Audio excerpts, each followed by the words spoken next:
प्रेम से बोलिए ज्योत वाहन भगवान की जय, जितिया माता की जय। प्यारे भक्तों, आज मैं आप सभी को सुनाने जा रही हूँ जितिया व्रत की पारण की कथा। कथा को पारण करने से पहले एक बार अवश्य सुनिएगा। इस कथा में बहुत बड़ी जानकारी है। इस जानकारी को हर माता को पता होना जरूरी है, इसलिए कथा को पूरा सुनिए और दूसरे भक्तों के पास भी शेयर कीजिए। तो आइए श्रवण करते हैं जितिया व्रत की पारण कथा। बहुत समय पहले की बात है। किसी गांव में एक माँ और उसके 5 वर्ष का एक बेटा रहते थे। बेटा जब 4 वर्ष का था तभी पिता का स्वर्गवास हो गया था। माँ लोगों के घर में कामकाज करके अपना और अपने बेटे की पेट पालती थी। बेटा का नाम था जीतू। जीतू की माँ जिस घर में काम करती थी वह घर के मालिक महीने में सिर्फ 5 रुपए देते थे और जीतू की माँ 5 रुपया लेकर अपना और अपना बच्चे की पालन पोषण करती थी। उतना पैसा में न बेटा का ही पेट भरता था ठीक से और न माँ का ही पेट ठीक से भर पाता था।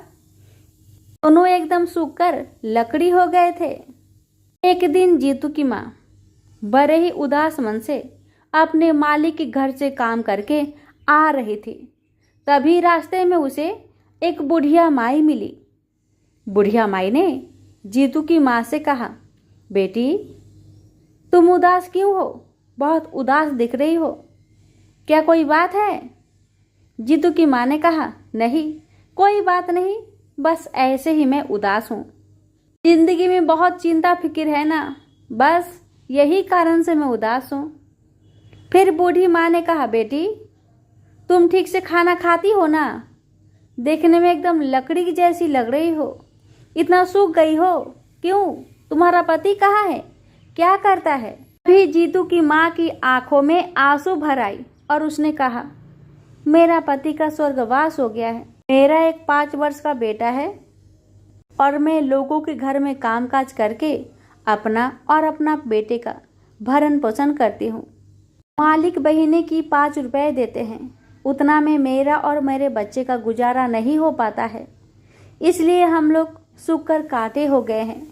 क्या करूँ, जिंदगी में इतना कष्ट है, क्या बताऊँ माँ। जीतू की माँ की बातें सुनकर बुढ़िया माई कहने लगी, बेटी मैं तुम्हें एक बात कहूँ, तुम अगर मेरी बात को मान लेगी तो तुम्हारे जितने भी कष्ट है सारा छूमंतर हो जाएगा। तो जीतू की माँ ने कहा, माँ बताइए, मैं आपकी हर बात मानने को तैयार हूँ, क्योंकि मेरा 5 वर्ष का जो बेटा है बहुत बीमार रहता है, उसको लेकर मैं बहुत चिंतित रहती हूँ। क्या वो भी आपकी बात मानने से स्वस्थ हो जाएगा? बुढ़िया माई ने कहा, जरूर, तुम्हारा बेटा एकदम स्वस्थ हो जाएगा अगर तुमने मेरा बात मान लिया। जीतू की माँ ने कहा, माँ आप जो भी कहेंगी मैं आपका बात अवश्य मानूंगी। तब बुढ़िया माई ने कहा, बेटी मैं तुम्हें एक व्रत के बारे में बताती हूँ, जिस व्रत को करने से संतान स्वस्थ रहता है, संतान की आयु बढ़ती है और व्रत करने वाली माता की सभी मनोकामना पूर्ण होती है। और इस व्रत का नाम क्या है पता है? इस व्रत का नाम है जीवित पुत्रिका। व्रत आश्विन महीने की कृष्णा पक्ष की अष्टमी को होती है। यह व्रत 3 दिन का होता है। नहाए खाए से लेकर पारण तक पूरे 3 दिनों का नियम मानने पड़ते हैं। पहले दिन नहाए खाए और दूसरे दिन निर्जला व्रत रखा जाता है और तीसरे दिन ब्रह्म मुहूर्त में उठकर स्नान आदि करने के बाद पूजा पाठ करने के बाद ही व्रत का पारण किया जाता है और इस दिन गरम गरम भोजन से ही पारण किया जाता है।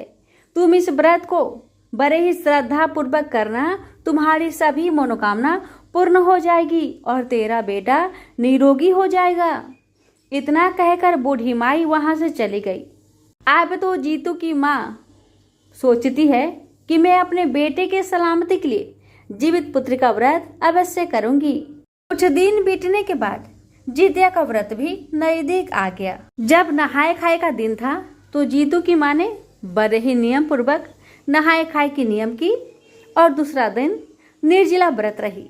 जिस दिन जीतू की माँ निर्जला व्रत रही उस दिन सुबह सुबह अपने मालिक को जाके कहती है, मालिक आज मैं निर्जला व्रत हूँ इसलिए आपके घर में नहीं आऊंगी काम करने, कल सुबह में आपके घर में चली आऊंगी।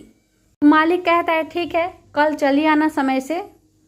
अब जीतू की माँ निर्जला व्रत रहती है, को बड़े ही श्रद्धा पूर्वक नियम से करती है और जितिया व्रत की कथा को भी श्रवण करती है और पारण के दिन सुबह उठकर घर की कामकाज करके स्नान करके पूजन पाठ करती है।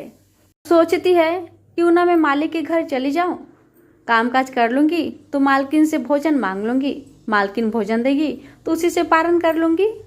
इतना सोचकर जीतू की माँ अपने बच्चे को कहती है, बेटा तुम यहीं पर रहो, मैं थोड़ा मालकिन के घर में जा रही हूँ, कामकाज करके थोड़ा भोजन मिलेगा उससे पारण कर लूंगी और फिर कुछ भोजन लेके तुम्हारे पास आऊंगी, तुम भी खा लेना। जब जीतू की माँ मालिक के घर में चली गई उसी समय कुछ बच्चे जीतू के पास चले आए और कहने लगे, जीतू चलो हम लोग खेलने जाते हैं, सामने बगीचा है उसमें खेलेंगे और तुम्हारी माँ जब काम करके आएगी उससे पहले ही हम वापस लौट कर चले आएंगे। जीतू उन बच्चों के साथ चला गया बगीचा में खेलने। उधर माँ चली गई मालिक के घर में काम करने। सारा काम काज हो गया तो मालकिन से थोड़ा भोजन मांगती है, मालकिन भी बासी भोजन दे देती है। जीतू की माँ भूल चुकी होती है कि उसे बुढ़िया माई ने पारण के दिन गरम गरम भोजन से पारण करने को कहा था। भूलवश जीतू की माँ बासी भोजन से पारण कर लेती है। इधर जीतू की माँ बासी भोजन से पारण करती है, इसलिए जीउत भगवान के कोप के कारण जीतू को एक अजगर निगल जाता है और उस बगीचे में जितने भी बच्चे खेल रहे थे ये दृश्य को अपने आंखों से देखकर वहां से भाग जाते हैं। अब इधर जीतू की माँ पारण करने के बाद अपने घर के लिए थोड़ा सा भोजन लेकर लौट रही होती है। घर में आने के बाद उसने देखा कि उसका बेटा जीतू घर पे नहीं है। उसे लगा बेटा अगल बगल में कहीं होगा। घर के अगल बगल में आस पड़ोस में सब जगह जीतू की माँ ने जीतू को ढूंढा मगर जीतू कहीं नहीं मिला। अभी कुछ बच्चों ने जीतू की माँ से कहा कि आंटी जीतू को एक सर्प ने निगल गया है, हम लोगों ने अपने आंखों से देखा। अब जीतू की माँ अपना सीना पीट पीट कर जोर जोर से रोने लगी। तभी अचानक बहुत तेज आंधी आई। उसी आंधी में से वह बुढ़िया माई आई। इसे देखकर जीतू की माँ उस माँ की चरण पकड़कर जोर जोर से रोने लगी और कहने लगी, माँ आपने कहा था कि जितिया व्रत करने से ये सभी कष्ट दूर हो जाएंगे, मेरा बेटा निरोगी हो जाएगा। लेकिन माँ यहाँ तो सब उल्टा हो गया। कुछ बच्चे कह रहे हैं कि मेरा बेटा को सर्प ने निगल गया है। मैं कुछ नहीं जानती माँ, अगर मुझे मेरा बेटा नहीं मिला तो मैं रो रो कर अन्न जल त्याग कर अपना प्राण को त्याग दूंगी। जैसे भी करके मुझे मेरा बेटा को वापस दीजिए। तभी बूढ़ी माई ने कहा, बेटी धीरज धरो, धीरज धरो, तुम्हें तुम्हारा पुत्र अवश्य मिलेगा। तुमसे जीउत भगवान नाराज है, इसी कारण से तुम्हारा बेटा को एक सर्प ने निगल लिया है। लेकिन फिर भी मैं तुमसे एक बात कहूंगी कि तुम जितिया भगवान पर भरोसा बनाए रखो, तुम्हारे बच्चे को कुछ नहीं होगा। तो जीतू की माँ कहने लगी, कैसे भरोसा बनाओ माँ, सर्प ने तो मेरा बेटा को निगल लिया, मार दिया, आप कैसे भरोसा बनाओ? मैंने तो व्रत को पूरा नियम से किया था, फिर ऐसा क्यों हुआ माँ बताइए। तब बूढ़ी माई कहने लगी, बेटी तुम याद करो, मालकिन के घर गई थी काम करने तो भोजन की थी, गरम गरम भोजन की थी कि बासी भोजन की थी। तो जीतू कुमार को ध्यान आया, ला आपने तो मुझे गरम गरम भोजन से पारण करने को कहा था, मैंने तो बासी भोजन से पारण कर ली। तो बुढ़िया माई कहने लगी, बेटी यही तो कारण है, तुमने बहुत बड़ा गलती कर दी है कि बासी भोजन से पारण की है। दूसरा बड़ा गलती ये है कि तुमने दूसरे के घर में पारण किया है। हमेशा एक बात ध्यान रखना, तुम जब भी व्रत करो तो अपना घर में ही पारण करो, किसी दूसरे का अनाज से पारण मत किया करो।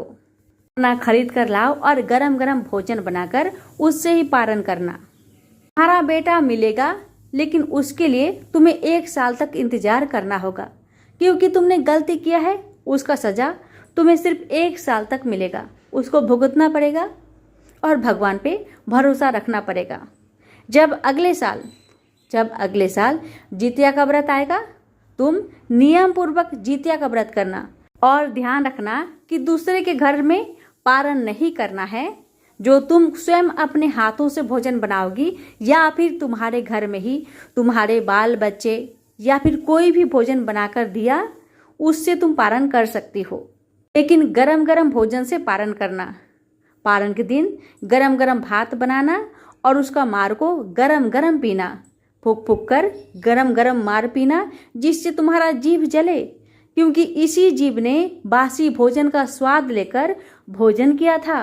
इसलिए तुम अपने जीभ को सजा देना, गरम गरम भोजन से पारण करना। तुम्हारा बेटा जीतू तुम्हें अवश्य मिलेगा, मुझे भरोसा है। जीतू की माँ ने कहा, हे माँ, मुझसे तो बहुत बड़ी गलती हो गई है, जिसकी सजा मुझे मिल ही रही है। लेकिन फिर भी मैं आपसे कहती हूँ, जब अगला साल आएगा, मैं जितिया के व्रत को बड़े ही श्रद्धा से नियम पूर्वक करूँगी। मुझे आशीर्वाद दीजिए ताकि मैं जितिया व्रत को अच्छे से कर सकूं।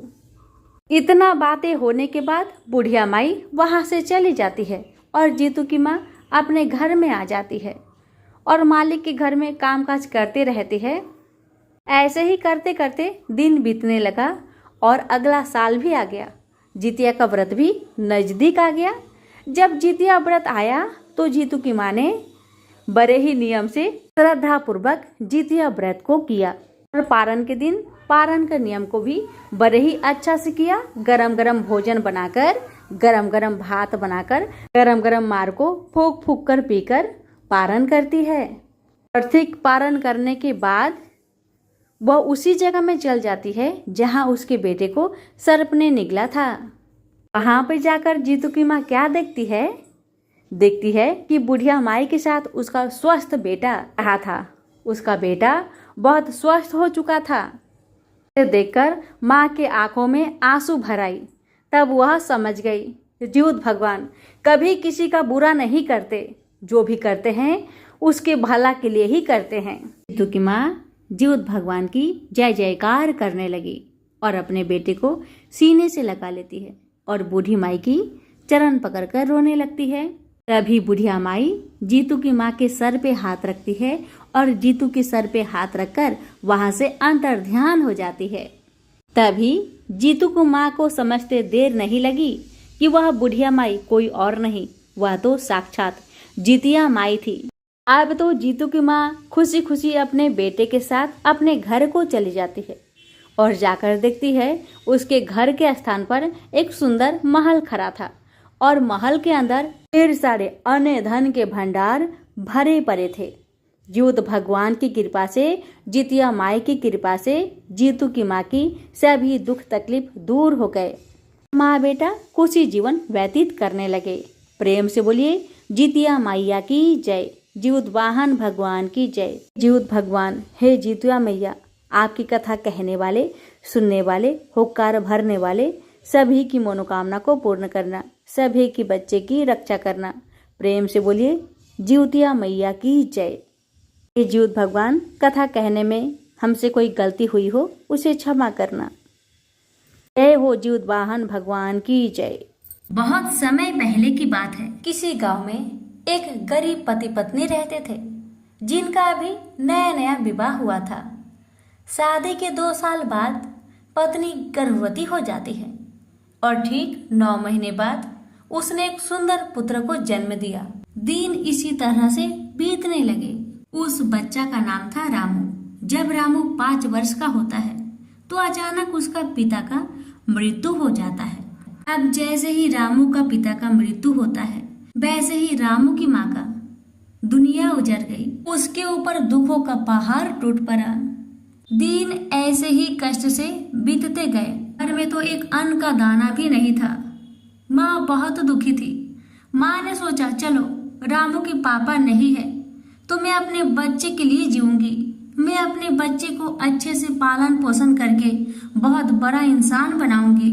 ऐसा ही विचार करके रामू की माँ घर के द्वार पर बैठी थी।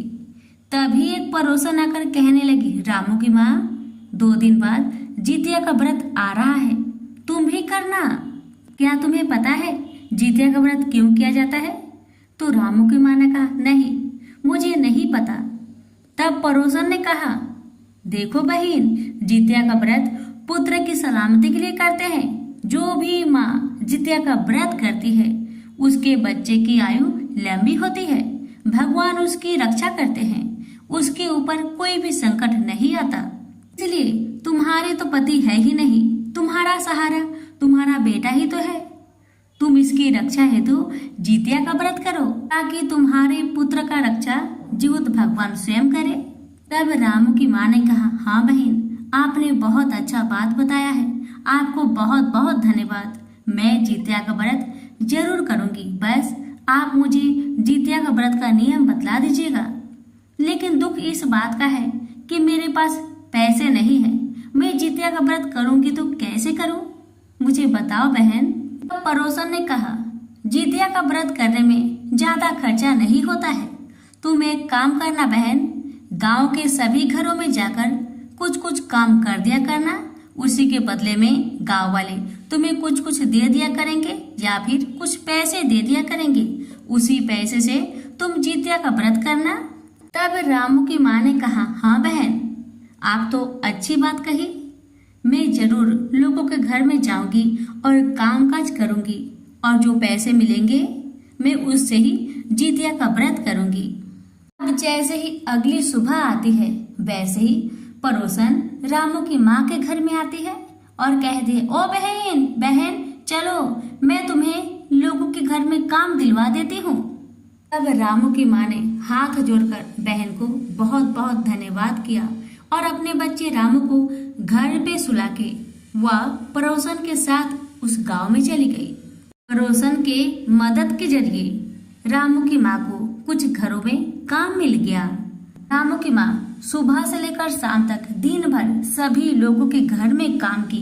सभी लोग उसे 1-1 रुपया करके दिए तो रामू की माँ के पास 5 रुपया जमा हो गया। वही 5 रुपया लेकर रामू की माँ अपने घर को आई और उसी 5 रुपया से रामू की माँ जितिया का धागा बाजार जाकर खरीद कर लाती है।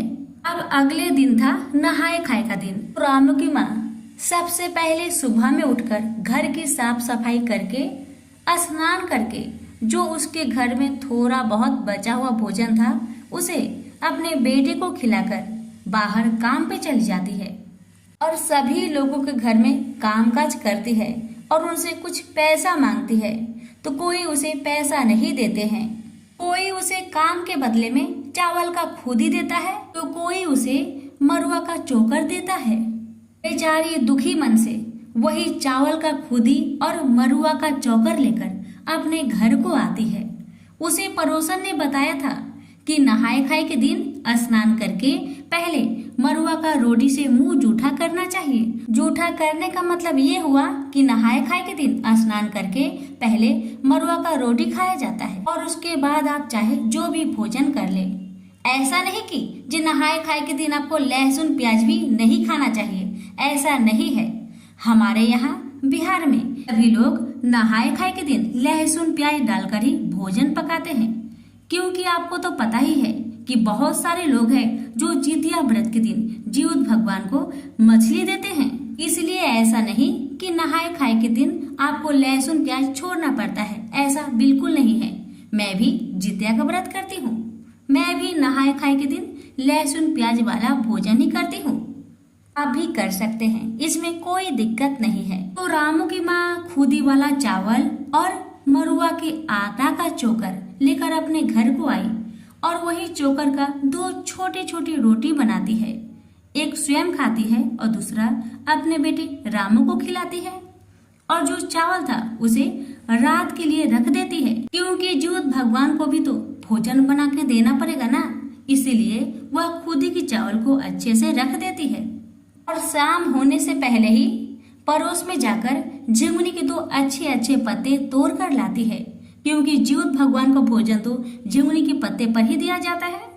जैसे पड़ोसन ने बताया था रामू की माँ ने वैसा ही किया। जैसे रात हुआ रामू की माँ ने वही खुदी वाला चावल पकाया उसमें से थोड़ा सा चावल जीवत भगवान के लिए निकालकर अलग कटोरे में रख दी और जो बचा चावल उसमें से थोड़ा अपने बेटे को खिलाई, थोड़ा खुद खाई और थोड़ा चावल को बचा दी सुबह के लिए। तो चावल सुबह के लिए रखी थी उसमें पानी डालकर रामू की माँ उसको रख देती है ताकि चावल नष्ट ना हो।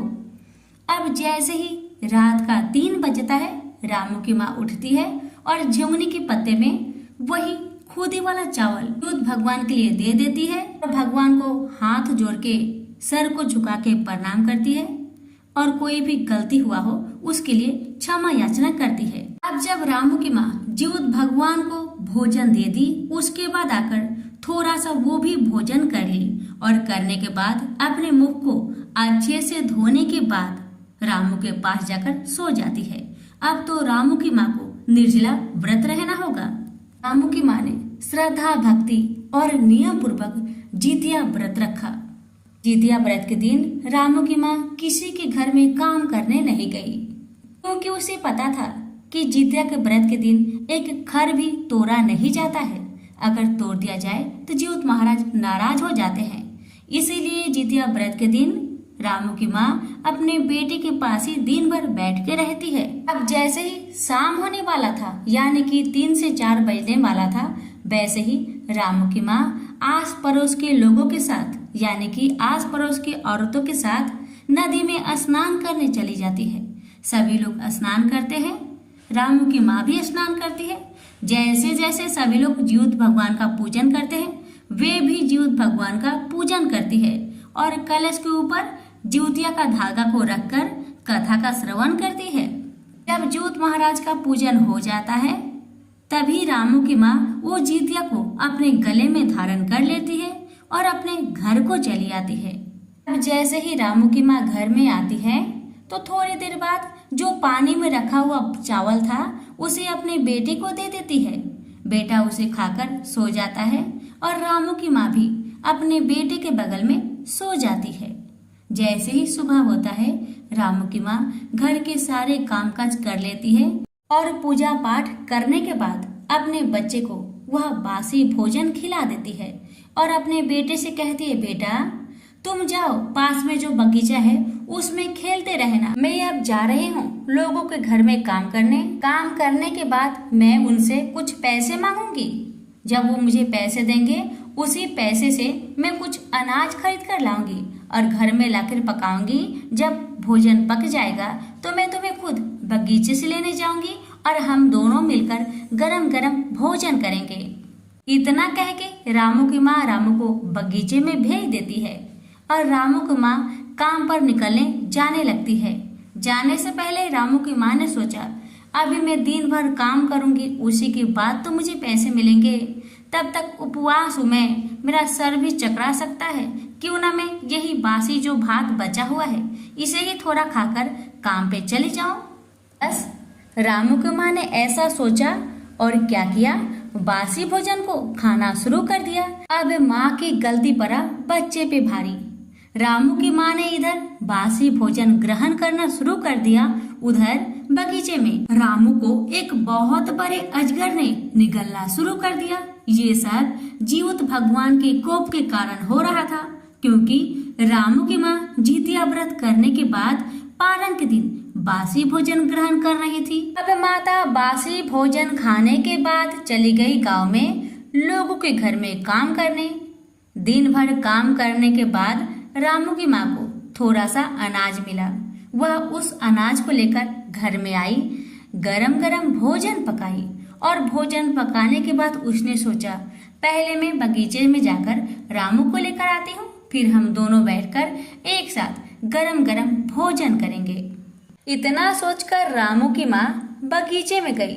पूरा बगीचा छान मारा, लेकिन रामू का नामो निशान नहीं मिला। अब तो रामू की माँ पागलों की तरह पूरे गांव में घूम घूम कर दौड़ दौड़ कर सभी से पूछती, कोई मेरे रामू को देखा, कोई मेरे रामू को देखा।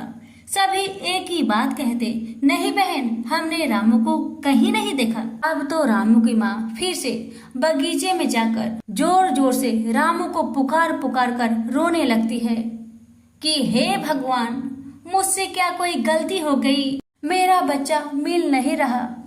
मैंने तो आपका व्रत श्रद्धा भक्ति के साथ किया था कि आप मेरे बच्चे की रक्षा करेंगे, लेकिन मेरे साथ तो उल्टा हो गया।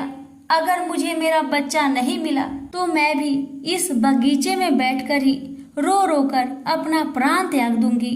इतना कह कह कर रामू की माँ जोर जोर से रोए जा रही है। अब तो जीवित भगवान को रामू की माँ का दुख देखा नहीं गया।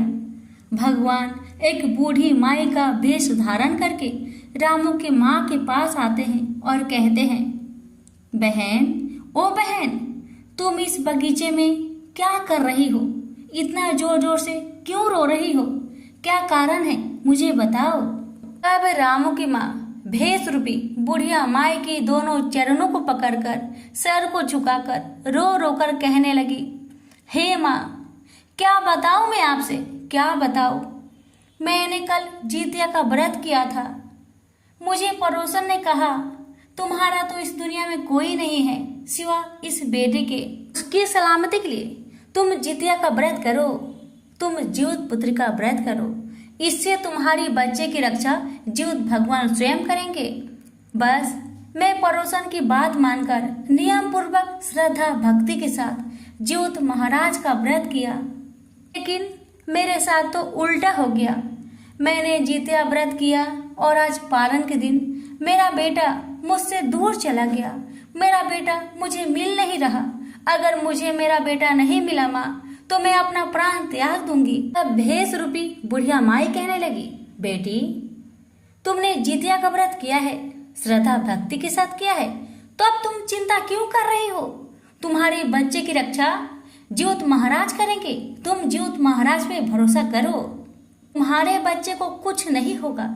लेकिन तुम बताओ, जितिया का व्रत तुमने किया तो पालन कैसे किया, किस चीज से किया, मुझे बताओ। तब रामू की माँ ने कहा, माँ, मैं तो बहुत गरीब हूँ, मेरा उस दुनिया में कौन है माँ रामू के सिवा। मैंने निर्जला व्रत रहा। पारण करने के लिए मेरे घर में कुछ भी नहीं था। जो रात को मैंने भोजन पकाया था, उसी भोजन को मैंने पानी डालकर रख दिया था। मैंने सोचा कि दिन भर में काम करूंगी तभी तो मुझे भोजन कोई देगा, नहीं तो कौन मुझे भोजन देगा। बस यही सोचकर मैंने बासी चावल खाकर लोगों के घर में काम करने गई और उसके बाद मुझे रामू नहीं मिला। तब बुढ़िया माई कहने लगी, बेटी, तुम्हारी गलती तो यहीं पर है। क्या तुम्हें पता नहीं कि जीवित भगवान का व्रत करने के बाद पारण गरम गरम भोजन से करना चाहिए? तुमने बासी भोजन किया है, इसीलिए जीवित भगवान तुमसे नाराज हो गए हैं। अब तो बुढ़िया माई की बातें सुन रामू की माँ बहुत घबरा गई, बहुत डर गई और कहने लगी, हे माँ, अगर मुझे मेरा बेटा नहीं मिला तो मैं अन्न जल त्याग कर मैं अपना प्राण त्याग दूंगी माँ, अपना प्राण त्याग दूंगी। मुझसे गलती हो गई माँ, मुझसे गलती हो गई। अब से मैं जितिया व्रत के दिन कभी भी बासी भोजन नहीं करूंगी माँ, बासी भोजन नहीं करूंगी। बस मुझे मेरा बेटा चाहिए माँ, बस मुझे मेरा बेटा चाहिए। तब भेष रूपी बुढ़िया माई कहने लगी, तुम चिंता मत करो, तुम्हारा बेटा तुम्हें मिल जाएगा। तुम अब अगले साल का इंतजार करो। अगले साल जब जितिया का व्रत आएगा, तब तुम फिर श्रद्धा भक्ति के साथ नियम अनुसार जितिया का व्रत करना। नहाए खाए के दिन नहाए खाए का नियम करना और पारण का दिन गरम गरम भात बनाना, गरम गरम चावल पकाना और उसका गरम गरम मार को फूक फूक कर पीना ताकि मुख तुम्हारा जले। जैसे ही तुम पारण के दिन फूक फूक कर गरम गरम मार पिएगी, वैसे ही तुम्हारा बेटा तुम्हें वापस मिल जाएगा। बस जीवित भगवान पर भरोसा रखो, तुम्हारे बच्चे को कुछ नहीं होगा। इतना कहकर जीवित महाराज वहां से अंतर्ध्यान हो गए। अब तो रामू की माँ वहां से अपने घर को आई और जितिया व्रत का इंतजार करने लगी कि कब जितिया व्रत आए, मैं श्रद्धा भक्ति से जीवित भगवान का व्रत करूं और मेरा बेटा मुझे वापस मिले। रामू की माँ ने मन में ठान लिया था कि जितिया का व्रत नियम पूर्वक करेगी और गरम गरम भोजन बनाकर पारण करेगी। अब दिन इसी तरह बीतने लगा और अगले साल का जितिया व्रत भी आ गया।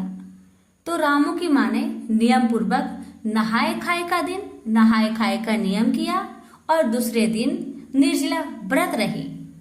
और तीसरे दिन यानी कि पारण के दिन रामू की माँ ने बुढ़िया माई के बताए अनुसार उसने गरम गरम चावल बनाकर गरम गरम मार को फूक फूक कर पीना शुरू कर दिया। जैसे जैसे रामू की माँ मार को फूक फूक कर पी रही है, वैसे वैसे रामू को अजगर उगलते जा रहा है। अब जैसे ही अजगर रामू को उगल दिया, वैसे ही जीउत महाराज बुढ़िया माई के रूप धारण करके रामू को लेकर रामू की माँ के घर पे छोड़कर वहाँ से अंतर ध्यान हो जाते हैं। तो रामू अपने घर में जाके अपनी माँ को जोर से पकड़ लेता है और माँ से कहने लगता है, माँ आपने तो कहा था काम करके आएंगी, कुछ अनाज लाएंगी तो गरम गरम भोजन पकाएंगी, उसके बाद मुझे बगीचे से लेने आएंगी। आप तो आई नहीं माँ, आप तो भूल गई। मैं कब से आपका इंतजार कर रहा था माँ। माँ ने रामू की बातें सुनकर रामू को जोर से अपने बाहों में पकड़ लिया और जोर जोर से रोने लगी और जीउत भगवान का जय जयकार करने लगी और कहने लगी, हे जीउत महाराज, आपका महिमा अपार है। हे भगवान, मुझसे जो भी गलती हुआ उसे क्षमा करे। आपसे मैं दुनिया भर में ये प्रचार कर दूं कि जितने भी माताएं जितिया का व्रत करती है वो सभी गरम गरम भोजन से पारण करे। हे जीउत महाराज, जैसे आपने रामू की रक्षा की, वैसे सभी की लाल की रक्षा करना, सभी के परिवार की रक्षा करना। जिसके पुत्र है उसे सलामत रखना, जिसके पुत्र ना हो उसे पुत्र देना। तो सभी मिलकर बोलिए, जीउत भगवान की जय। कथा को लाइक शेयर जरूर करें। आप सभी की मनोकामना को जीउत भगवान पूरा करेंगे। धन्यवाद।